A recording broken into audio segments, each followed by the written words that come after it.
केवे तुम सह एमिति हेछि जे तुम आखिरे लुह भी अच्छी आ मुहरे हस भी आउ एहा पछर कारण से व्यक्ति जी एमिति किछि करिला जहा फଳରେ तुमको एहा अनुभव हैला कि से तुमको केवल भल पाती आ तुमे ना तुम लुह अटके पारुछ ना तुम खुशी कहीं ना केते दिन पर तुमको एहा अनुभव हैला कि केही तुमको सतरे हृदय भल पाउछि आउ बिना किछि उद्देश्य रे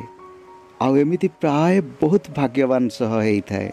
जहा भाभी तुमे निजको केते भाग्यशील मन कर ये प्रेमर सबुठु खास फीलिंग होइथाए